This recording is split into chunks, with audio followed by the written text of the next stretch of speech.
untuk maju.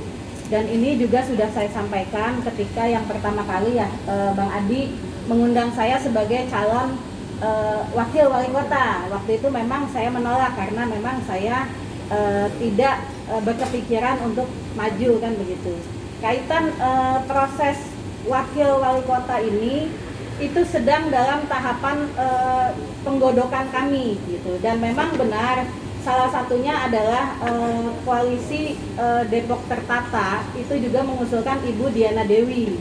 Ini juga menjawab pertanyaan tadi, kalau di sana ada perempuan, kita juga sebetulnya punya mengusulkan calon dari perempuan kan begitu.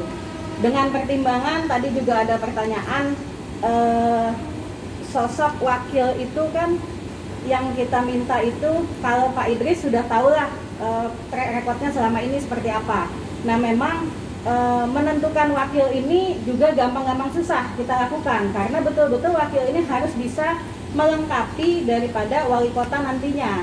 Salah satu kami mengusulkan Bu Diana Dewi juga karena latar belakang beliau yang pengusaha, diharapkan mungkin bisa memberikan terobosan atau pemikiran-pemikirannya di dalam membangkitkan ekonomi yang ada di Kota Depok. Kalaupun masuk juga yang seperti teman-teman ketahui, usulan-usulan dari PKS ya, ada dari 3 kadernya itu, ada Pak Imam Budi, ada Bu Farida, ada Pak Hafiz. Itu juga ada pertimbangan-pertimbangan tersendiri, karena mereka-mereka itu juga adalah seorang politisi yang sudah malang melintang di Kota Depok. Dan saya yakin ketika mereka pun yang terpilih juga bisa melengkapi tugas ataupun tanggung jawab daripada Pak Wali Kota. Mereka sudah jauh lebih tahu kondisi Depok, dan mudah-mudahan ini juga memberikan perubahan kan begitu. Kaitan masih relevankah nama Tertata?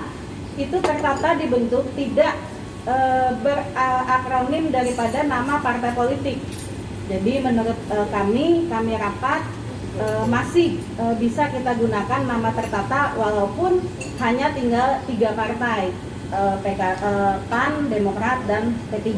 Untuk dari 4 partai, PAN, Demokrat, P3, dan PKB. Di tengah perjalanan wajar, dan itu satu proses politik yang masih wajar, PKB lepas dari kita karena beberapa hal. Dan akhirnya kembali kita menjalin komunikasi, sempat muncul koalisi Karya Tertata, dan endingnya saat ini terbentuklah koalisi Tertata Adil Sejahtera. Dan tentunya motivasi ataupun dasar yang kita lakukan di dalam membentuk koalisi Tertata ini pada awalnya, bagaimana kondisi 4 partai tadi yang saya sampaikan, memang kita mempunyai permasalahan tidak bisa mengusung calon pada Pilkada 2020 mendatang. Akhirnya atas dasar pemikiran itulah kita sama-sama membentuk koalisi Tertata. Di tengah perjalanan ketika PKB lepas, walaupun komunikasi masih terjalin dan di dalam politik juga masih memungkinkan sesuatu itu terjadi, maka kita berusaha berkomunikasi dengan partai-partai. Munculnya koalisi Tertata Adil Sejahtera dengan PKS karena memang dalam proses perjalanan PKS adalah partai yang merupakan yang paling intens membangun komunikasi kepada koalisi Tertata ini secara struktural partai, dan kami di sini meyakini itulah keseriusan daripada PKS. Kaitan dengan pengusungan incumbent Pak Kiai Idris, itu memang sudah awal menjadi bagian dari pembahasan kami dari awal terbentuknya Tertata sampai akhirnya belum lama kita di lokasi di Tapos, kita juga mendeklarasikan pas mendukung Pak Idris. Dan selanjutnya dasaran kita mendukung karena memang kita melihat di antara calon yang muncul itu semuanya baik, tapi tentunya kita punya pilihan yang terbaik di antara yang baik. Kepala daerah, baik bupati maupun wali kota, kami menilai, mengukur dari sisi perjalanan RPJMD yang sudah dibuat, janji-janji kampanye yang sudah dibuat. Atas dasar itulah maka kami sepakat tetap memberikan kesempatan kepada Bapak Idris untuk melanjutkan dan menyempurnakan tugas dan tanggung jawab beliau untuk membangun Kota Depok ini.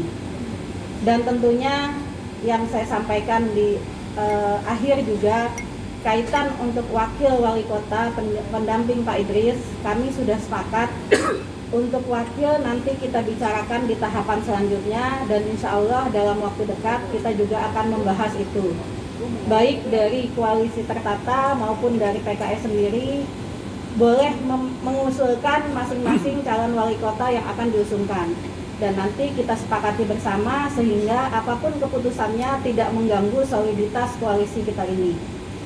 Dan yang terakhir yang ingin saya sampaikan kepada teman-teman semua, bahwasannya saya percaya calon-calon yang nanti akan maju pada kontestasi Pilkada 2020 di Kota Depok ini maupun partai-partai pengusungnya, saya yakin sama-sama punya niat yang sama untuk membangun Kota Depok lebih baik lagi.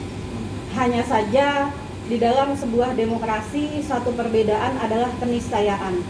Tinggal bagaimana kita masing-masing bijaksana untuk menyikapi perbedaan itu.